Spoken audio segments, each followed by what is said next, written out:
CII के president Shri Sanjeev Puri जी, यहाँ उपस्थित इंडस्ट्री के सभी दिग्गज साथी, सीनियर डिप्लोमेट्स, वीसी के द्वारा देश के अलग अलग कोने से हमारे साथ जुड़े हुए उद्योग और व्यापार जगत के सभी साथी, अन्य सभी महानुभाव, देवी और सज्जनों,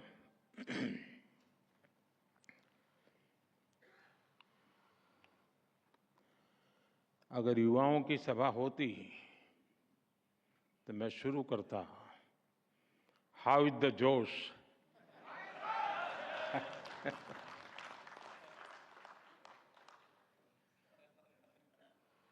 लेकिन लगता है ये भी सही जगह है।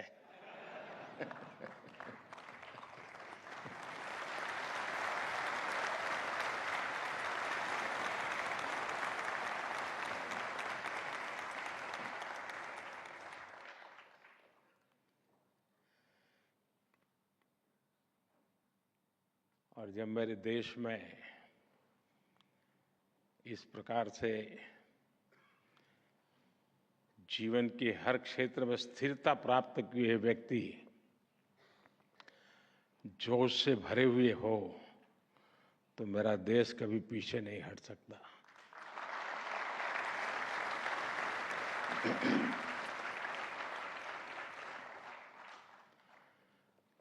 आपने मुझे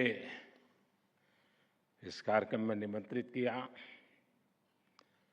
मैं सीआईआई का हृदय से आभार व्यक्त करता हूं। मुझे याद है, पैंडेमिक के समय आप और हम चर्चा कर रहे थे।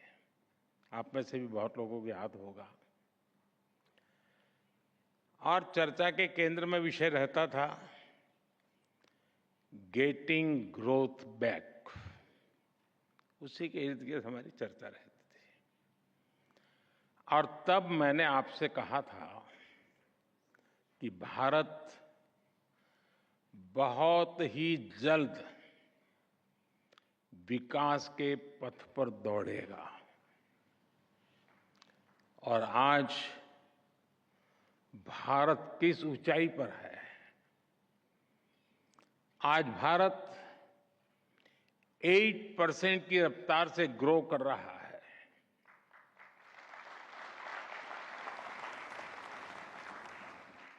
आज हम सभी डिस्कस कर रहे हैं जर्नी टवर्ड्स विकसित भारत। ये बदलाव सिर्फ सेंटिमेंट्स का नहीं है। ये बदलाव कॉन्फिडेंस का है। आज भारत दुनिया की 5वीं सबसे बड़ी आर्थिक ताकत है। और वो दिन दूर नहीं जब भारत दुनिया की तीसरी सबसे बड़ी इकोनॉमी पावर बन जाएगा।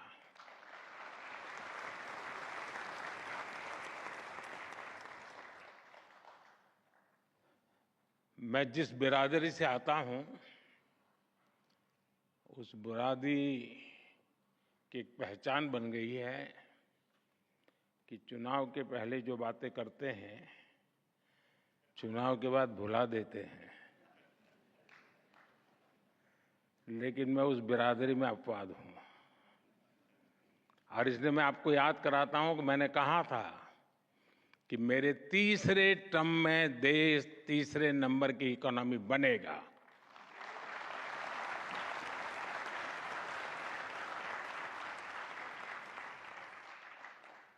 भारत बहुत सधे हुए कदमों से लगातार आगे बढ़ रहा है।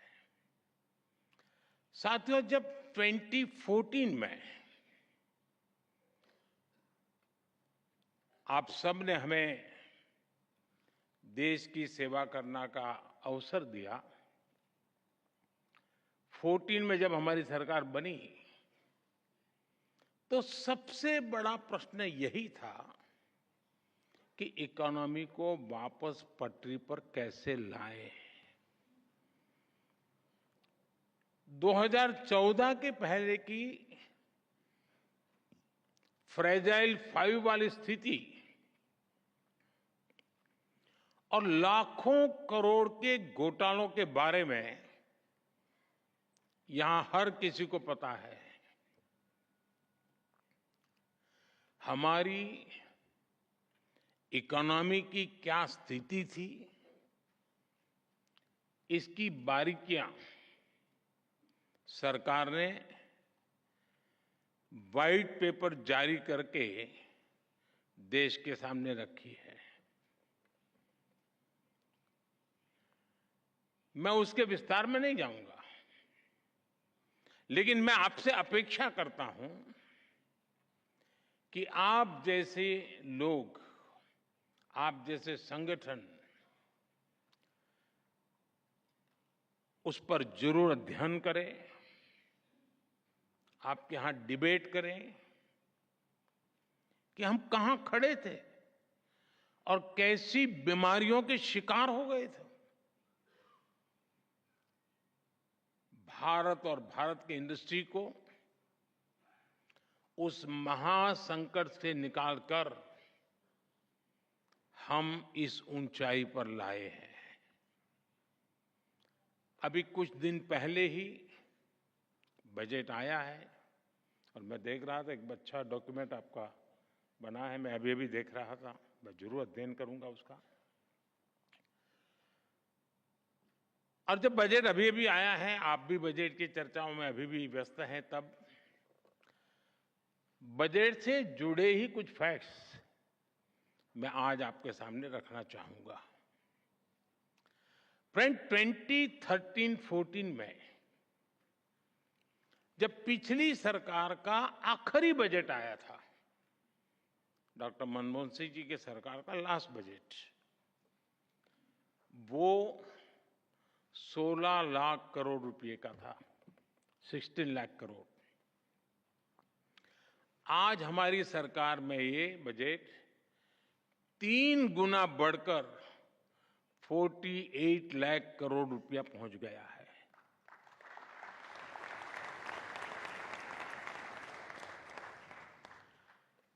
कैपिटल एक्सपेंडिचर, जिसे रिसोर्स इन्वेस्टमेंट का सबसे बड़ा प्रोडक्टिव माध्यम कहा जाता है, और उसका आंकड़ा बहुत ही इंटरेस्टिंग है।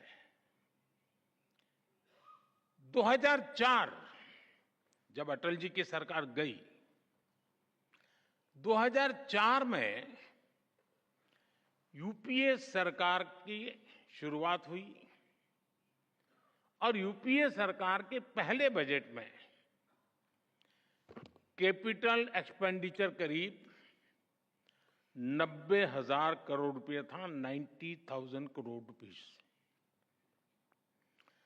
10 साल सरकार चलाने के बाद, यानी 2014 में यूपीए सरकार का 10वां वर्ष था,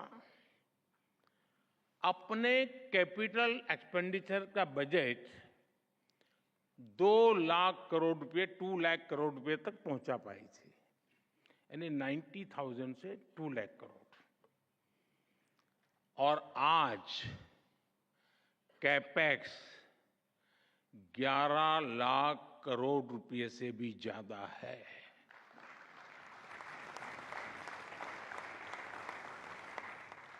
यानी 2004 टू 2014 के 10th ईयर में कैपेक्स किसी तरह दुगुने पर पहुंचा था, जबकि हमारी सरकार में कैपेक्स 5 गुना ज्यादा से बढ़ा है। और आप अलग अलग सेक्टर्स को देखेंगे तो भी आपको सटीक अंदाजा मिलेगा कि आज भारत किस तरह हर सेक्टर की इकोनॉमी पर फोकस कर रहा है। पहले की सरकार के 10 साल की तुलना में हमारी सरकार ने रेलवे का बजट 8 गुना बढ़ाया है, हाईवेज का बजट 8 गुना बढ़ाया है, एग्रीकल्चर का बजट 4 गुना से ज्यादा बढ़ाया है और डिफेंस का बजट 2 गुने से अधिक बढ़ाया है। और साथियों, हर सेक्टर में बजट में ये रिकॉर्ड बढ़ोतरी और साथ साथ टैक्स में रिकॉर्ड कटौती करने के बाद की गई है। 2014 में 1 करोड़ रुपए कमाने वाली एमएसएमईज को प्रिजम्पटिव टैक्स देना होता था, 1 करोड़। अब 3 करोड़ रुपए तक की आय वाली एमएसएमईज भी इसका लाभ उठा सकती है। 2014 में 50 करोड़ तक कमाने वाली एमएसएमईज को 30% टैक्स देना होता था। आज ये रेट 22% है। 2014 में कंपनियां 30% कॉर्पोरेट टैक्स देती थी। आज 400 करोड़ रुपए तक की आय वाली कंपनियों के लिए रेट 25% है। और फ्रेंड्स, बात सिर्फ बजट एलोकेशन बढ़ाने या टैक्स कम करने की नहीं है, बात गुड गवर्नेंस की भी है।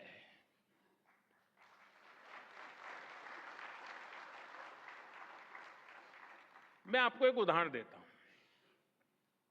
अब जैसे कोई कमजोर व्यक्ति होता है जिसका वजन कम हो, लेकिन उसके शरीर में किसी बीमारी के कारण सूजन आए और पहले की तुलना में जरा कपड़े छोटे होने लग जाए, लेकिन क्या उसको हम हेल्दी कहेंगे? क्या वो तंदुरुस्त है ऐसा मानेंगे क्या? वो देखने में भले ही बहुत स्वस्थ लगे, लेकिन हकीकत में तो वो कमजोर होता ही है। 2014 से पहले के बजट का भी ऐसा ही हाल था। तब बजट में बड़ी बड़ी घोषणाएं इसलिए की जाती थी कि दिखाया जा सके कि अर्थव्यवस्था की सेहत अच्छी है। लेकिन सच्चाई ये थी कि बजट में जो घोषणाएं होती थी वो भी जमीन पर पूरी तरह नहीं उतर पाती थी। ये लोग इंफ्रास्ट्रक्चर के लिए तय की गई राशि को भी पूरी तरह खर्च नहीं कर पाते थे। जब घोषित करते थे तो हेडलाइन लेते थे,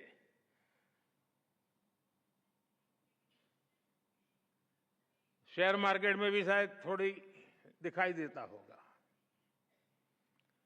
योजनाओं को तय समय पर पूरा करने पर भी पहले की सरकारों का कोई जोर नहीं था। हमने 10 वर्षों में इस स्थिति को बदला है। हमारी सरकार जिस स्पीड और स्केल इसके साथ इंफ्रास्ट्रक्चर का निर्माण कर रही है, आप सब उसके गवाह हैं। यह अभूतपूर्व है। साथियों, आज हम जिस दुनिया में रह रहे हैं वहां बहुत सारी अनिश्चितताओं से भरी हुई है। और ऐसी दुनिया में भारत जैसी ग्रोथ और स्टेबिलिटी होना एक्सेप्शन है। ऐसी अनिश्चितता के समय में भी भारत के फॉरेन एक्सचेंज रिजर्व्स में अच्छी खासी वृद्धि हुई है।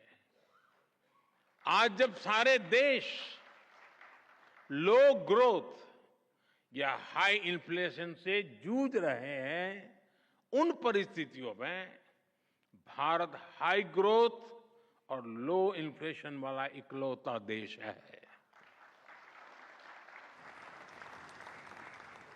इतनी बड़ी महामारी के बावजूद भारत का फिस्कल प्रूडेंस पूरी दुनिया के लिए रोल मॉडल है। Global good and service export में भारत का कंट्रीब्यूशन लगातार बढ़ रहा है। ग्लोबल ग्रोथ में आज भारत का शेयर 16% हो गया है। और आप ध्यान दीजिए, भारत ने ये ग्रोथ तब हासिल करके दिखाई है जब पिछले 10 साल में इकोनॉमी को झटका देने वाले अनेक संकट आए। हमारे कार्यकाल में ये भी एक मुसीबत रही। 100 साल की सबसे बड़ी पैंडेमिक, दुनिया के अलग अलग देशों में युद्ध की स्थिति, भारत में बड़ी बड़ी प्राकृतिक आपदाएं, कभी साइक्लोन, कभी सूखा, कभी भूकंप। हमने हर संकट का मुकाबला किया, हर चुनौती का समाधान किया। अगर ये संकट न आते तो भारत जहां आज पहुंचा है उससे भी कहीं अधिक ऊंचाई पर होता। और ये मेरा विश्वास, मेरे अनुभव के आधार पर मैं कह रहा हूं।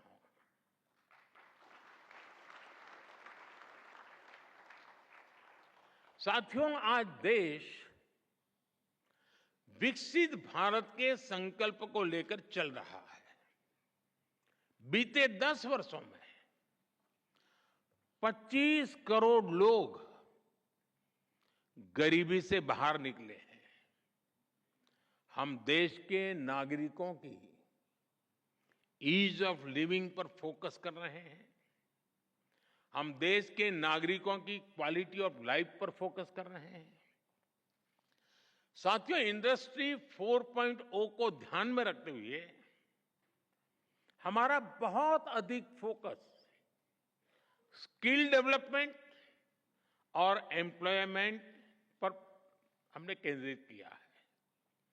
आज देश के युवाओं में एक मिजाज बना है कि अपने दम पर कुछ करके दिखाना है। इसमें मुद्रा योजना हो, स्टार्टअप इंडिया अभियान हो, स्टैंड अप इंडिया हो, युवाओं की बहुत मदद कर रही है। मुद्रा योजना से लगभग मदद लेकर के 8 करोड़ से ज्यादा साथियों ने पहली बार कोई बिजनेस शुरू किया है। देश में आज करीब 1,40,000 स्टार्टअप्स हैं और इनमें लाखों युवा काम कर रहे हैं, नए नए साहस कर रहे हैं। इस बजट में भी जिस 2 लाख करोड़ रुपए के पीएम पैकेज की घोषणा हुई है, चारों तरफ उसकी वाहवाही हो रही है, खूब प्रशंसा हो रही है।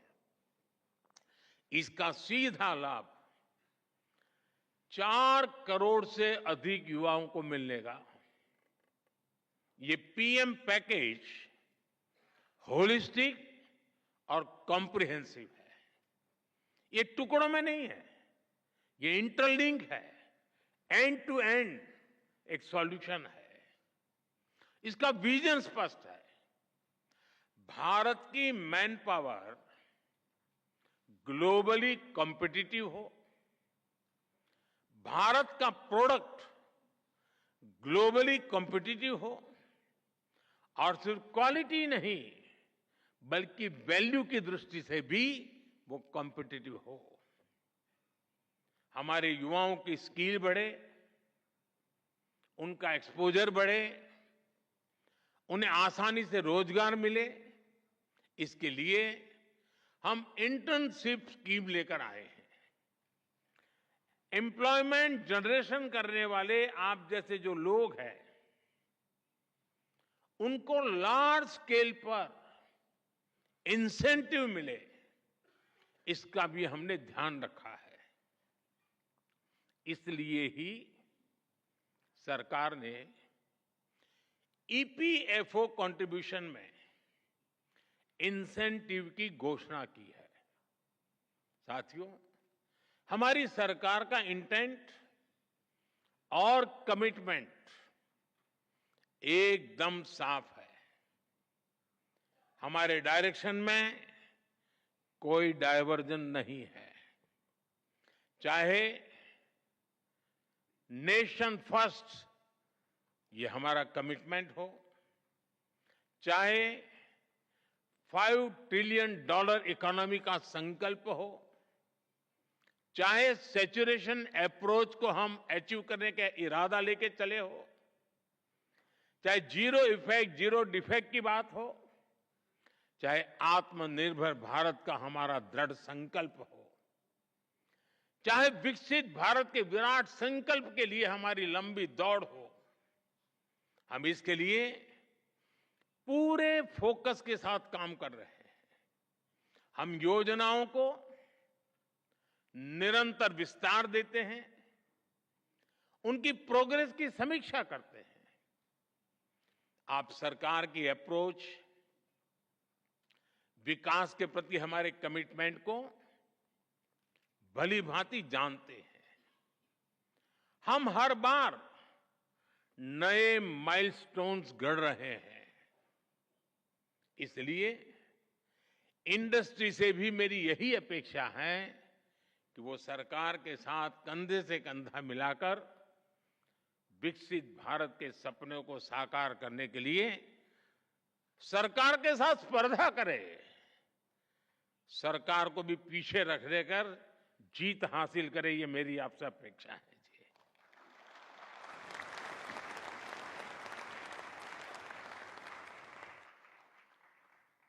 पीएम पैकेज की घोषणाएं, ये हम दोनों, चाहे सरकार हो या इंडस्ट्री, ये हमारा साझा दायित्व के रूप में हमें तेज गति से आगे बढ़ाना है। मुझे आप पर पूरा भरोसा है। साथियों, इस बार के बजट का एक और पहलू है जो विकसित भारत की हमारी जर्नी को ताकत देगा। ये विषय है मैन्युफैक्चरिंग। आप सभी ने देखा है कि 10 साल में भारत का मैन्युफैक्चरिंग इकोसिस्टम कैसे ट्रांसफॉर्म हुआ है। हमने मेक इन इंडिया जैसा महत्वाकांक्षी अभियान शुरू किया। हमने अनेक सेक्टर्स में एफडीआई नियमों को सरल किया। हमने मल्टी मॉडल लॉजिस्टिक पार्क बनाए। 14 सेक्टर्स के लिए पीएलआई स्कीम्स लॉन्च की। ऐसे निर्णयों ने मैन्युफैक्चरिंग सेक्टर का आत्मविश्वास नई ऊंचाई पर पहुंचाया है। अब इस बजट में देश के 100 बड़े शहरों के पास investment ready plug and play industrial park बनाने की घोषणा हुई है।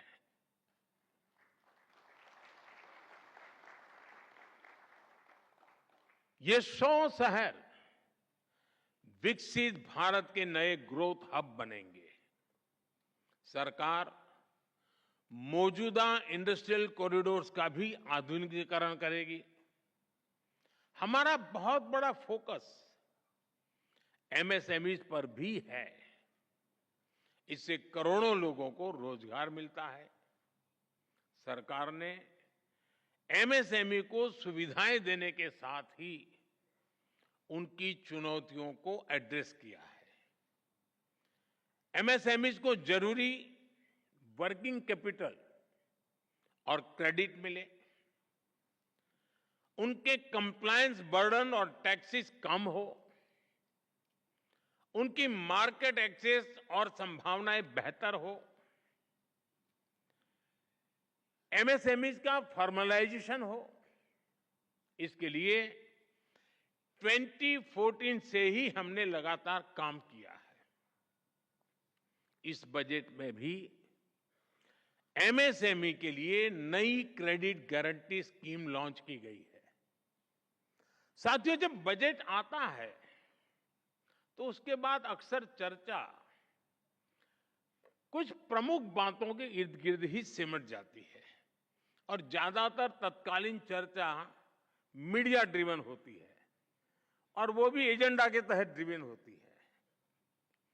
जब शांत वातावरण होता है तब जाकर के स्थितियां की तरफ नजर गहराई से जाती है। कई बार संबंधित इंडस्ट्री या फिर एक्सपोर्ट्स वे भी थोड़ा बहुत उनका ध्यान जाता है, उसकी बात करते भी है, लेकिन बजट की ऐसी बातें मुझे लगता है कि हर क्षेत्र में बार बार दोहराना जरूरी है। माइक्रो लेवल पर भी उसका एनालिसिस जरूरी है। अब जैसे बजट में न्यूक्लियर पावर जनरेशन के लिए एलोकेशन बढ़ाया गया है। हम कृषि में भी डिजिटल पब्लिक इंफ्रास्ट्रक्चर बनाने जा रहे हैं। हम किसानों को जमीनों के नंबर देने के लिए भू आधार कार्ड भी देने जा रहे हैं। स्पेस इकोनॉमी के लिए भी 1000 करोड़ रुपए के वेंचर कैपिटल की व्यवस्था की गई है। बजट में क्रिटिकल मिनरल मिशन की भी घोषणा की गई है। हम जल्द ही माइनिंग के ऑफशोर ब्लॉक्स के पहले चरण की नीलामी शुरू करने वाले हैं। ये सारे ऐलान प्रगति के नए रास्ते खोलेंगे, नए अवसर बनाएंगे। फ्रेंड्स, आज जब भारत दुनिया की तीसरी सबसे बड़ी इकोनॉमी बनने वाला है तो नए सेक्टर्स में भी संभावनाएं बन रही हैं। विशेष रूप से हमारे सनराइज सेक्टर्स में। आप जानते हैं, टेक्नोलॉजी ही वर्तमान है, टेक्नोलॉजी ही फ्यूचर है। आज जो भी देश सेमीकंडक्टर वैल्यू चेन में अपनी जगह बनाएगा वो भविष्य में बड़ी भूमिका में रहेगा और इसलिए हम भारत में इस इंडस्ट्री को आगे बढ़ा रहे हैं। इसी तरह हम इलेक्ट्रॉनिक्स मैन्युफैक्चरिंग को भी एनकरेज कर रहे हैं। आज मोबाइल मैन्युफैक्चरिंग रिवॉल्यूशन का दौर है। एक जमाने में जो भारत मोबाइल फोन्स को इंपोर्टर था वो आज दुनिया के टॉप मोबाइल मैन्युफैक्चरर और एक्सपोर्टर में स्थान ले चुका है। भारत में हमने ग्रीन जॉब सेक्टर के लिए एक बहुत बड़ा रोड मैप तैयार किया है। हम ग्रीन हाइड्रोजन, इलेक्ट्रिक व्हीकल्स, ऐसे अनेक सेक्टर्स को आगे बढ़ा रहे हैं। अब पीएम सूर्यघर योजना, ये इतनी बड़ी योजना है, इतने वेंडर्स की जरूरत है और सरकार एक एक घर को 75,000 रुपया देने वाली है। ये अपने एक बहुत बड़ा रिवॉल्यूशन होने वाला है। इस बजट में क्लीन एनर्जी के लिए उठाए गए कदमों की खूब चर्चा हो रही है। आज के दौर में एनर्जी सिक्योरिटी और एनर्जी ट्रांजिशन दोनों ही इकोनॉमी और इकोलॉजी के लिए इतने ही महत्वपूर्ण है। लेकिन इसके साथ ही हम स्मॉल न्यूक्लियर रिएक्टर्स पर भी काम कर रहे हैं। इससे न सिर्फ एनर्जी एक्सेस के रूप में इंडस्ट्री को लाभ होगा, बल्कि इस सेक्टर से जुड़ी पूरी सप्लाई चेन को भी बिजनेस की नई संभावनाएं मिलेगी। हमारी इंडस्ट्रीज और एंटरप्रेन्योर्स ने हमेशा देश के विकास के लिए अपनी प्रतिबद्धता दिखाई है। मुझे विश्वास है कि मैंने जिन भी सनराइज सेक्टर्स का जिक्र किया है, उन सभी में आप भारत को ग्लोबल प्लेयर बनाने वाले हैं।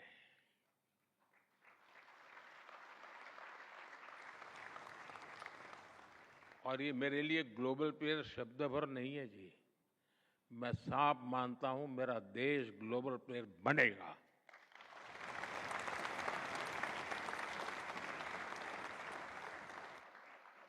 साथियों, हमारी सरकार के पास राजनीतिक इच्छा शक्ति की कोई कमी नहीं है, और इससे तो आप भी परिचित हैं। हमारे लिए देश और देशवासियों की आकांक्षाएं, उनके एस्पिरेशंस, ये हमारे लिए सर्वोपरि है। मैं इंडस्ट्री को, भारत के प्राइवेट सेक्टर को भी विकसित भारत बनाने का एक सशक्त माध्यम मानता हूं। मैं आप जैसे साथियों को, वेल्थ क्रिएटर्स को भारत की ग्रोथ स्टोरी का प्रमुख ड्राइविंग फोर्स मानता हूं। और मैं लाल किले से भी गर्व के साथ इसका जिक्र करने में संकोच नहीं करता हूं। साथियों, पूरी दुनिया की नजर आज भारत पर है, आप सब पर है।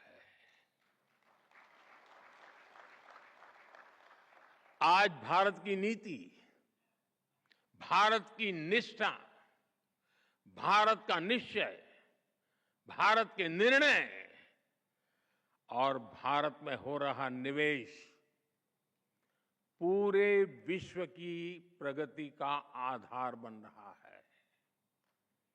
दुनिया भर के इन्वेस्टर्स यहां आने के लिए लालायित है।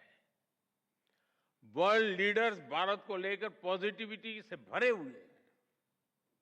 ये भारत की इंडस्ट्री के लिए बेहतरीन मौका है, गोल्डन चांस है। हमें इस मौके को गंवाना नहीं है। मैंने नीति आयोग की बैठक में भी, अभी जब मुख्यमंत्रियों से मीटिंग हुई, तो मैंने उनसे कहा है कि इन्वेस्टर फ्रेंडली चार्टर तैयार करे हर राज्य। राज्यों के बीच एक हेल्दी कंपटीशन हो इन्वेस्टमेंट को आकर्षित करने के लिए। और मैं नहीं चाहता हूं कि मेरे देश का एक भी राज्य पीछे रह जाए। निवेश के लिए नीतियों में और स्पष्टता लाएं, बेहतर माहौल बनाएं, गुड गवर्नेंस का एहसास हर कदम पर होना चाहिए, ताकि निवेशक देश के हर राज्य में जा सके। साथियों, मैं गत 10 वर्ष के अनुभव के आधार पर और विश्व की स्थितियों को बारीकी से जानने के बाद मैं पूरे विश्वास के साथ कहता हूं कि देश जब आजादी की शताब्दी मनाएगा, भारत की आजादी के जब 100 साल होंगे, वो शताब्दी हम विकसित भारत के रूप में मनाएंगे।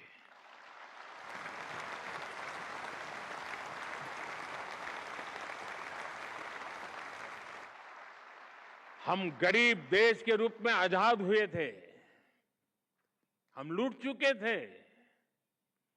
दुनिया में जो कोई भी लूटना चाहता था, लूट रहा था।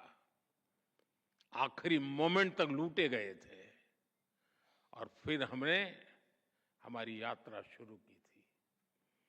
100 साल के भीतर भीतर सारे अवरोधों को पार करते हुए, संकल्पों को चरितार्थ करते हुए शताब्दी विकसित भारत की मना करके ही रहेंगे। हम रहे न रहे, हमारी पीढ़ियां आने वाली विकसित भारत को गर्व से जिए, ये सपने लेकर चलना है।